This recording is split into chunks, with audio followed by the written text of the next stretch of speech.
আমার এত বড় টবের মাটিগুলো আমি কোথায় থেকে কিনি? কিভাবে কিনি? কত টাকার কিনি?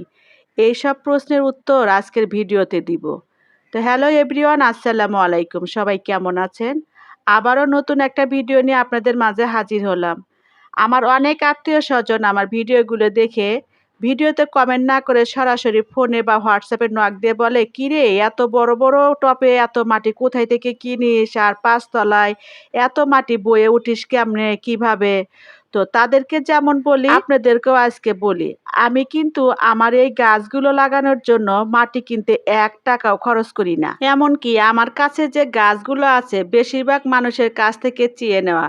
কারো কাছ থেকে চারা নেওয়া, আবার কিছু গাছ আমি নিজেই চারা তৈরি করে লাগিয়েছি। আর টবও কিন্তু আমি সাধারণত কিনি না। বাসায় যেসব জিনিসপত্র ফেলে দেওয়ার মতো সেগুলো, যেমন ভাঙ্গা বালতি, পুরানো পাত্র, এমনকি ৫ লিটারের তেলের বোতল, বাচ্চাদের চকলেটের বয়াম, এগুলো আমি ফেলে দেই না। কারণ আমি জানি এগুলো পরে আমার গাছ লাগানোর কাজে লাগবে। চলেন এবার আপনাদের দেখাই টাকা বা মাটি না কিনে কিভাবে আমি গাছের জন্য মাটি তৈরি করি।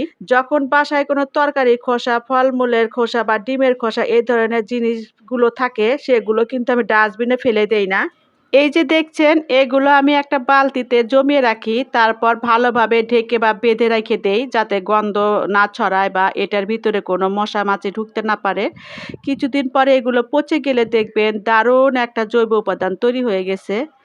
আর এর সঙ্গে একটু মাটি মিশিয়ে রাখলে ধীরে ধীরে একটা গাছের জন্য ব্যবহার করার মতো মাটিতে পরিণত হয়। এভাবেই কিন্তু আমি আমার গাছের মাটিগুলো তৈরি করি। ৳১ কিন্তু খরচ করতে হয় না।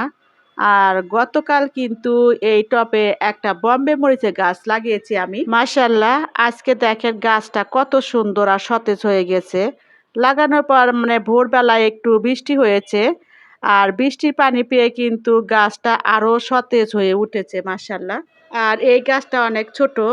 আর এই গাছটা একটু বড় হয়েছে। ২ টা একই টবে লাগানো ছিল। তবে এটা একটু আলোর দিকে ছিল বলে একটু তাড়াতাড়ি বেড়ে উঠেছে। আর গতকাল আমি এটা এই টবে কিন্তু লাগাই দিয়েছি। আর এই টবে কিন্তু এর আগে কিন্তু অনেক কয়টা মিষ্টি লয়ের গাছ ছিল। এই ভিডিওটা কিন্তু আছে। আপনারা চাইলে আমার এই চ্যানেলটা ভিজিট করে দেখতে পারেন। আর আমার বাগানে যতগুলো ফুলের গাছ, যতগুলো টব দেখবেন, হাতে গোনা ২-১ টা হয়তো আমি শুরুর দিকে কিনেছিলাম। কিন্তু এরপরে যতগুলো গাছ লাগাইছি বা টবের মাটি কোনো কিছুই কিন্তু আমি কিনি নাই, টবও আমি কিনি নাই। বেশিরভাগ টব কিন্তু আমার বাড়িতে থাকা ফেলে দেওয়া জিনিসপত্রগুলোই আমি দিয়েই তৈরি করেছি।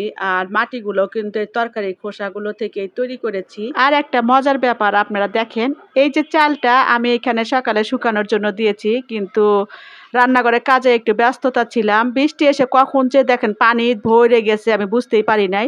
তবে এই পানিটুকু কিন্তু আমি ফেলে দিব না। আসলে চাল ধোয়া পানি কিন্তু গাছের গোড়ার জন্য খুব উপকারী। তাই আমি এই পানিটা কিন্তু গাছের গোড়ায় দিয়ে দিব। আর এই যে সম্পূর্ণ পানিটা কিন্তু গাছের গোড়ায় দিয়ে দিলাম। আর চালটা দিয়ে কি করব আপনারা অবশ্যই কমেন্টে জানাবেন।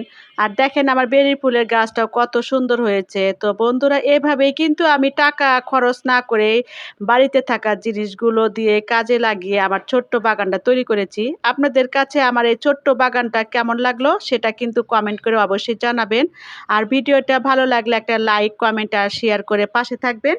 আপনি যদি আমার চ্যানেলে নতুন হয়ে থাকেন তাহলে চ্যানেলটি সাবস্ক্রাইব করে পাশে থাকা বেল আইকনটি অন করে রাখবেন।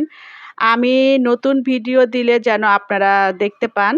তো সবাই ভালো থাকবেন, সুস্থ থাকবেন। আমি কি আজকের মতো এখানেই বিদায় নিচ্ছি। আল্লাহ হাফেজ। আসসালামু আলাইকুম ওয়া রাহমাতুল্লাহি ওয়া বারাকাতুহু।